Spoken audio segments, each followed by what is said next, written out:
Child protection system in India.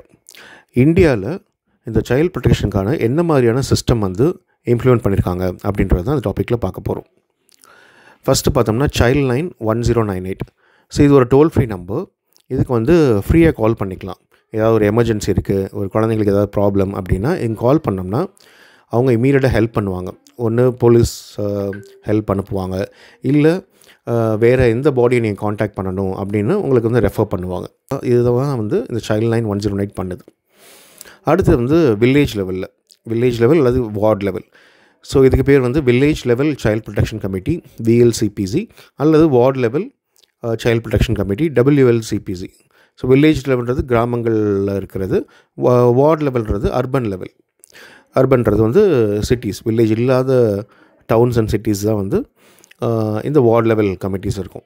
இதில் யார் இருப்பா இந்த கமிட்டியில் அப்படின்னா members from local government. So லோக்கலில் இருக்க கவுன்சிலர்ஸு இல்லை அந்த லோக்கல் ரெப்ரசன்டேட்டிவ்ஸ் அவங்க இருப்பாங்க.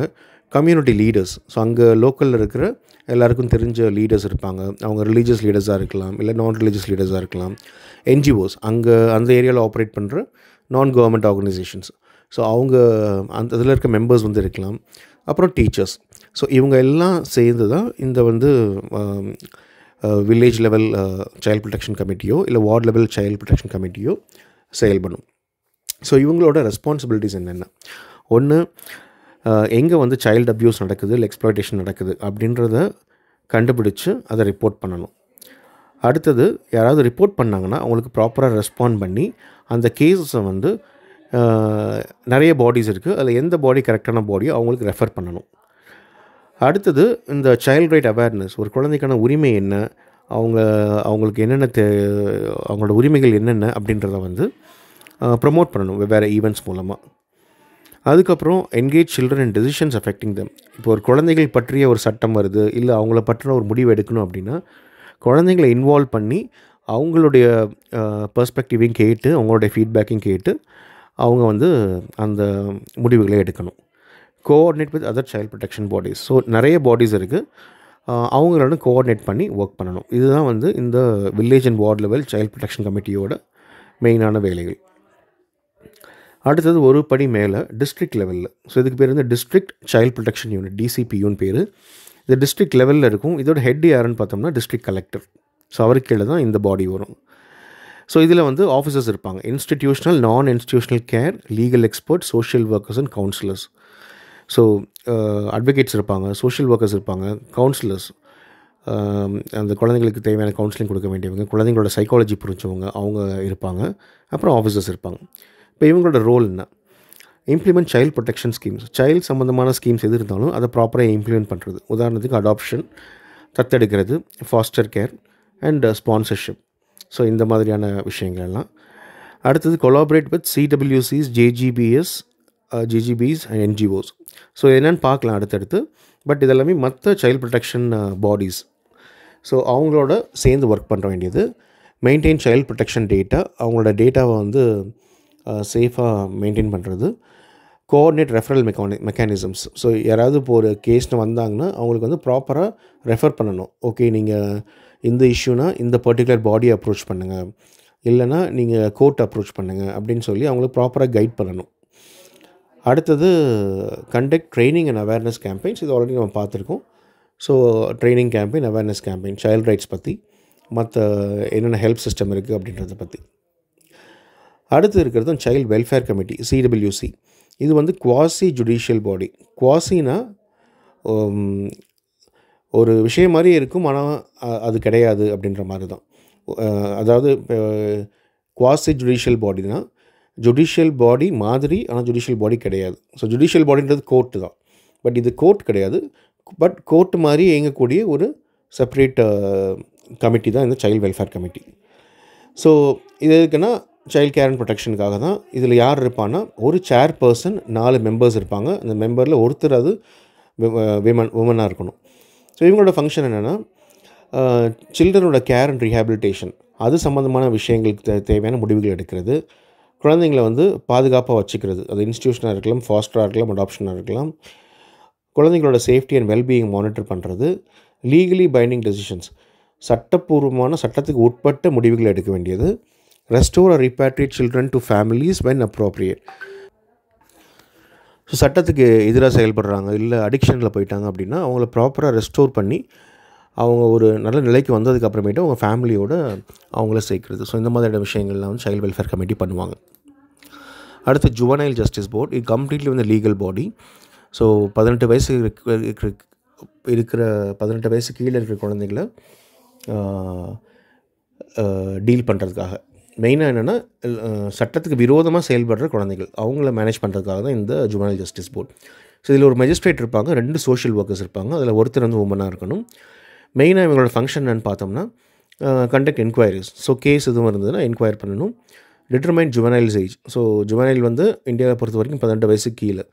பட் ஸோ அதே மாதிரி இப்போ அந்த ஜுவனைலோட அந்த குற்றம் புரிகிறவங்களோட ஏஜை வந்து டிட்டர்மைன் பண்ணுறது. அப்புறம் ரெக்கமெண்ட் பண்ணுறது என்னென்ன ரீஹாபிலிட்டேஷன் மெக்கானிசம் இருக்கணும், ப்ரொபேஷனில் இருக்கணுமா இல்லை கேரில் இருக்கணுமா அப்படின்னு சொல்லிட்டு. அதே மாதிரி சைல்ட் ஃப்ரெண்ட்லி ப்ரொசீடிங்ஸ் இதை கரெக்டாக நடக்குதான்னு சொல்லி பார்க்கணும். நம்ம ஆல்ரெடி பார்த்துருக்கோம். இது போலீஸ் என்கொயர் பண்ணும்போது அவங்க யூனிஃபார்மில் இருக்கக்கூடாது. கோர்ட்டுக்கு வரும்போது இந்த சில்ட்ரனுக்கு வந்து தனியான செக்யூர்ட் பிளேஸ் இருக்கணும். ஸோ அந்த மாதிரியான விஷயங்கள். Maintain case records. இந்த ஜுவனைல் கேஸஸோட ரெக்கார்ட்ஸை மெயின்டைன் பண்ணுறது, இதுதான் இந்த பாடியோட வேலை. அடுத்தது ஒன் ஸ்டாப் சென்டர்ஸ், ஓஎஸ்சின்னு சொல்லுவாங்க, அல்லது சகி சென்டர்ஸ்னு பேர். இது மெயினாக வந்து விமனுக்காக, டொமஸ்டிக் வயலன்ஸு இல்லை எனி ஃபார்ம் ஆஃப் வயலன்ஸில் அஃபெக்ட் ஆன விமனுக்கான சப்போர்ட் சென்டர். எக்ஸ்க்ளூசிவாக சில்ட்ரன் கிடையாது, பட் சில்ட்ரனோட ரிலேட்டட் கேஸஸும் இவங்க எடுத்துக்குவாங்க. ஸோ மெயினாக பார்க்குறது emergency support, medical aid, counselling, அப்புறம் legal aid, shelter, police help.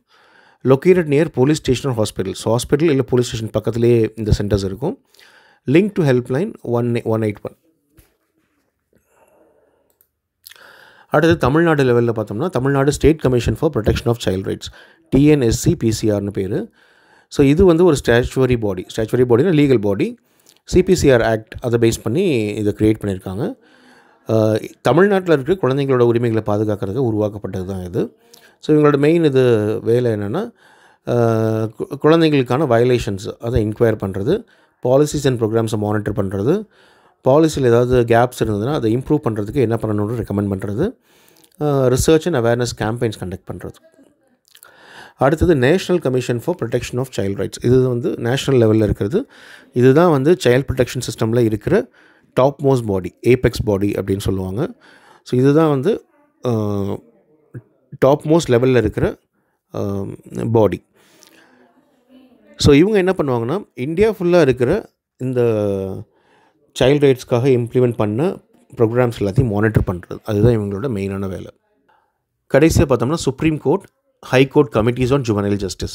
So supreme கோர்ட்லேயும் ஒரு கமிட்டி இருக்குது, ஹை கோர்ட்லேயும் ஒரு கமிட்டி இருக்குது. ஸோ ஜுவனைல் ஜஸ்டிஸ் ஆக்ட் அப்படின்னு ஒன்று நம்ம ஆல்ரெடி பார்த்துருக்கோம், இந்தியாவில் இம்ப்ளிமெண்ட் பண்ணியிருக்காங்க. அது ப்ராப்பராக இம்ப்ளிமெண்ட் ஆகிருக்கா, ப்ராப்பராக ஃபாலோ பண்ணுறாங்களா அப்படின்னு மானிட்டர் பண்ண வேண்டியது இந்த கமிட்டியோட வேலை. சில யார் இருப்பான்னு பார்த்தா நிறைய ஜட்ஜஸ் இருப்பாங்க, சர்விங் ஜட்ஜஸ், இப்போ கரண்ட்டாக இருக்கிற ஜட்ஜஸ். ஸோ மெயினாக conduct inspections of child care institutions. So child care institutes இருக்கும் குழந்தைங்கள பார்த்துக்கிறதுக்காக. அங்கே இன்ஸ்பெக்ஷன் போவாங்க, ப்ராப்பராக குழந்தைங்கள பார்த்துக்கிறாங்களா இல்லை அங்கே எதுவும் அப்யூஸ் நடக்குது அவங்களுக்கு அப்படின்னு சொல்லிட்டு. Review juvenile cases. So juvenile case நாடு ஃபுல்லாக நடக்கும், பட் ஏதாவது கேஸ் ரிவ்யூ பண்ணணும் அப்படின்னா அவங்க அதை ரிவ்யூ பண்ணுவாங்க. Provide guidance and policy recommendations, submit reports to courts. So இந்த கமிட்டி வந்து அவங்கள செயல்பட முடியாது, ரிப்போர்ட் எடுத்து அவங்க கோர்ட்டுக்கு வந்து அதை சப்மிட் பண்ணலாம். ஸோ ஓவராலாக பார்த்தோம்னா இந்த சைல்ட் ப்ரொடெக்ஷன் சிஸ்டம்ன்றது ஒரு multi tiered framework. Multi டியர்னால் வெவ்வேறு லெவலில் இருக்கிறது. வில்லேஜ் லெவல்லையும் இருக்குது, வார்டு லெவல்லையும் இருக்குது, டிஸ்ட்ரிக்ட் லெவலில் இருக்குது, ஸ்டேட் லெவலில் இருக்குது, நேஷ்னல் லெவலில் இருக்குது. ஸோ எல்லா லெவல்லையுமே இருக்கிற multi tiered. So it operates through helpline மூலமாக இருக்குது, லீகல் பாடிஸ் இருக்குது, கவர்மெண்ட் டிபார்ட்மெண்ட்ஸ் இருக்குது, NGOs இருக்குது, ஸ்டாச்சுவரி கமிஷன்ஸ் இருக்குது. ஸோ இவங்க எல்லாருமே கொலாபரேட்டிவாக ஒர்க் பண்ணி அந்த குழந்தைங்களுக்கு தேவையான care, protection, rehabilitation and child rights என்ஃபோர்ஸ்மெண்ட்டை கொடுக்குறாங்க இந்தியாவில். ஸோ இப்போ நம்ம படித்தது எல்லாத்தையுமே ஒரு விஷுவலாக ரெப்ரசன்ட் பண்ணி ஒரு டயக்ராம் இருக்குது.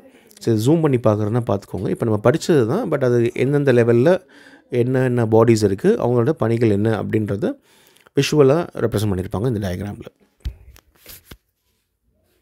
இந்த வீடியோஸ் உங்களுக்கு யூஸ்ஃபுல்லாக இருந்ததுன்னா சப்ஸ்கிரைப் பண்ணுங்கள், லைக் பண்ணுங்கள், உங்கள் ஃப்ரெண்ட்ஸ்க்கும் ஷேர் பண்ணுங்கள்.